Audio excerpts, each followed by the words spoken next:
ಜೈ. ನಾನು ಆವಾಗಲೇ ಮಾತಾಡಬೇಕಾಗಿತ್ತು. ಒಂದು ಕಡೆ ಸಂತೋಷ, ಒಂದು ಕಡೆ ದುಃಖ. ಯಾಕೆಂದರೆ ಅವರು ತಂದೆ ತಾಯಿ ಯಾವ ರೀತಿ ಬೆಳೆದ್ರು ಅವೆಲ್ಲ ನಡೆಸ್ಕೊಂಡ್ಬಿಟ್ರೆ ನಿಜವಾಗ್ಲೂ ಒಂಥರ ದುಃಖ ಆಗುತ್ತೆ, ಸಂತೋಷ ಆಗುತ್ತೆ. ಅಷ್ಟು ಒಳ್ಳೆತನದಿಂದ ಇವತ್ತು ನಾವು ಕನ್ಸಲ್ಲಿ ಕೂಡ ಕಂಡಿಲ್ಲ. ಏನು ತಹಸೀಲ್ದಾರಾಗಿ ಬರ್ತಾರೆ ಅಂತ ಅದೆಲ್ಲ ಅವರು ಮಾಡಿರ್ತಕ್ಕಂಥ ಒಳ್ಳೆಯ ಕೆಲಸ, ಪುಣ್ಯ ಕೆಲಸಗಳಿಂದ ಇವತ್ತು ಒಬ್ಬ ಜವಾಬ್ದಾರಾದ ತಹಸೀಲ್ದಾರ್ ಅಂದರೆ ಅಷ್ಟು ಈಜಿ ಅಲ್ಲ. 350 ಹಳ್ಳಿ ರೈತರ ಸಮಸ್ಯೆಗಳನ್ನು ನೋಡಬೇಕು. ದೇವರು ಒಂದು ಒಳ್ಳೆಯ ಸ್ಥಾನ ಕೊಟ್ಟಿದ್ದಾರೆ. ನಾವಲ್ಲಿ ಅವರಲ್ಲಿ ಮನವಿ ಮಾಡೋದಿಷ್ಟೇ, ಅನೇಕ ರೈತರು ಬಡಬಗ್ಗರು ರೈತರು ಇದ್ದಾರೆ, ಕೂಲಿನಾಡು ಮಾಡೋರು. ಅವ್ರ ಕಷ್ಟ ಸುಖಗಳನ್ನು ನೀವು ಸ್ಪಂದಿಸಬೇಕು, ಅವ್ರಿಗೆ ನ್ಯಾಯ ದೊರಕಿಸ್ಕೊಡ್ಬೇಕು ಅನ್ನೋದೇ ನಮ್ಮ ಒಂದು ಆಸೆ.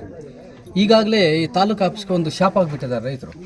ಪಾಪ ಓಡಾಡಿ ಪಾಪ ತುಂಬ ಒಂದು ಶಾಪ್ ಆಗಿಬಿಟ್ಟಿದ್ರೆ ಆ ಶಾಪ ಮುಕ್ತ ಆಗಬೇಕಂದ್ರೆ ನಿಮ್ಮ ಕೈಯಲ್ಲಿದೆ. ಯಾಕಂದರೆ ದೇವರು ನಿಮ್ಗೊಂದು ಶಕ್ತಿ ಕೊಟ್ಟಿದ್ದಾನೆ. ಆ ಶಕ್ತಿಯನ್ನು ನೀವು ರೈತರಿಗೆ ಒಳ್ಳೆಯ ಕೆಲಸಗಳು ಮಾಡಬೇಕು, ನೀವು ಪ್ರಾಮಾಣಿಕ ಒಂದು ತಹಸೀಲ್ದಾರ್ ಕೆಲಸ ಮಾಡಬೇಕು ಅನ್ನೋದು ನಮ್ಮ ಒಂದು ಆಸೆ. ಮುಂದಿನ ದಿನಗಳಲ್ಲಿ ನೀವು DC ಆಗಿ ಬರಬೇಕನ್ನೋದೇ ನಮ್ಮ ಆಸೆ.